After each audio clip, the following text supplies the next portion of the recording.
Azi vă duc la Château de Ravel. E un traseu de randonee, spun francezii, noi am spune un fel de plimbare prin păduri sau munți sau ce-or fi. Și vom vedea ce vom descoperi acolo, că n-am fost niciodată și chiar sunt curios să văd cum e traseul. Are 6 km și ei spun că îl vom termina într-o oră 45, conform planului pe care îl vedeți imediat.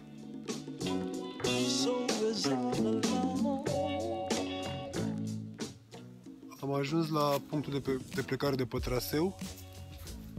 Avem aici o hartă cu unde suntem și pe unde ar trebui să mergem. Și hai să vedem care e treaba cu Château de Ravel. Asta e parcarea castelului în spate.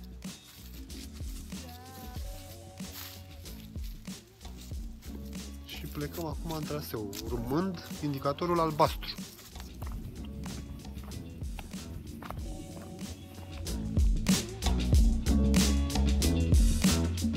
Am ajuns în primul punct de pe traseu, unde avem o vedere către lanțul puiilor. Este lanțul muntos din zonă. Până acum am trecut printr-un mic sat, să vă arăt și niște poze din el. Și mergem mai departe, să vedem ce ne mai rezervă acest traseu. Vremea e superbă, sunt vreo 17 grade, numai bine. Și poate observați că de data asta nu mai alerg, nu mai și plimb.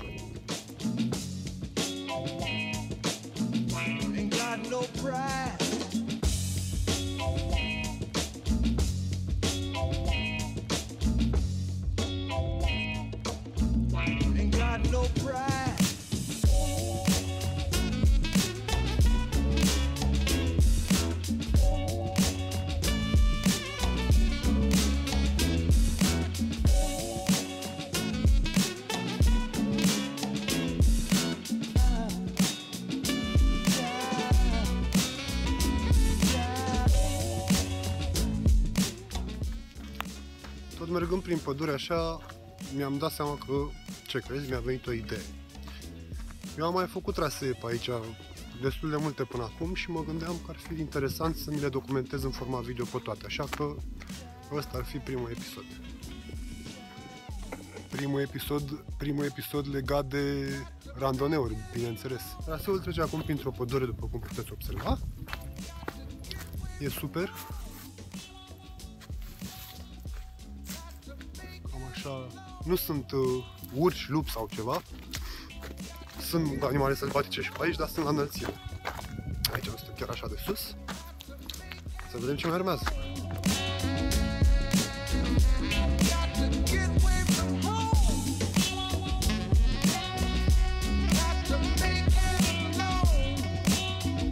Traseul ăsta are 4 puncte mari și late. Acum am apropiat de sfârșitul primului punct de pe traseu, cum ar veni. Am mers toată păduricea asta, nu știu, cred că a avut 1 kilometru, să zic. Bine, eu cred că ne apropiem, că încă nu se vede capătul. În continuare, curios să văd ce rezervă traseu. Evident că după ce am mers pe plat și am coborât o parte din traseu, acum urmează un mare deal de urcat. Nu știu dacă se vede soare. Se vede. Așa că hai să urcăm, ce să facem. Fiți atenți, am găsit pe traseu. Prima oară am crezut că e un șarpe, dar de fapt este un... nici nu știu cum să zic, o armată de omizi.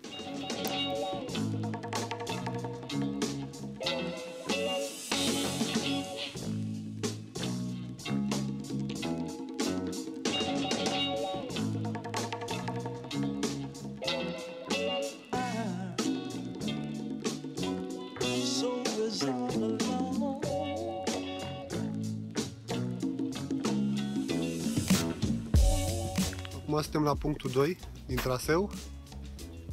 După ce am trecut de șirul de omide sau de omizi, nu știu, eu zic că e omiz, dar o să mă uit acasă. Mai avem un pic și ajungem la punctul 3. Până acum am avut o singură porțiune de urcat, deci traseul e denotat că e de făcut și cu bicicleta, adică ceea ce înseamnă că voi mai veni pe aici. Și puteți vedea ustensilele cu care filmez în umbră.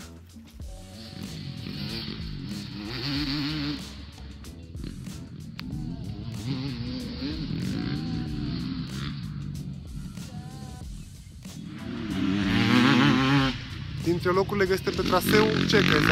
Am găsit un loc de joacă pentru băieți cu motoare în spatele meu. Pam, pam! Am ajuns la finalul traseului. Vreau să vă zic doar că în broșuricile astea, ca asta pe care am eu în mână, sunt cam 100 de trasee de astea de plimbat în zonă pe aici. Unele mai aproape de mine, altele mai departe.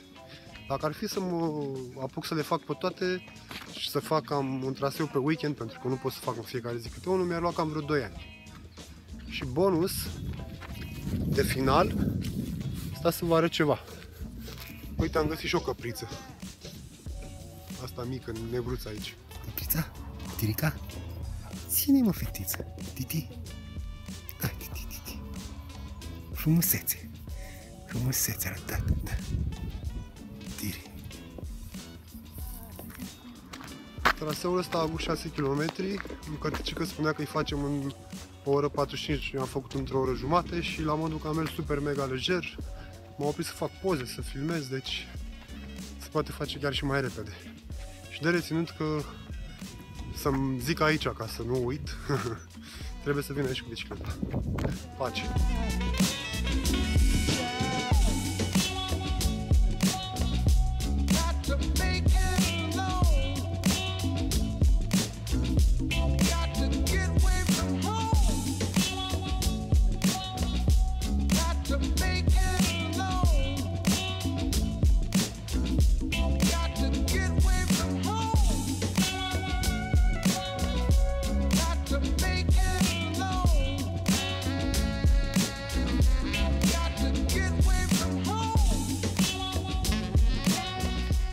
Casa asta super simpatică, cu niște ferestră de astea vechi. Cam asta a fost pentru episodul de astăzi. Sper că v-a plăcut. O să mai fac și altele cu plimbările pe care le fac pe aici. Dacă ajungeți vreodată pe în zonă, să mergeți și voi să le faceți.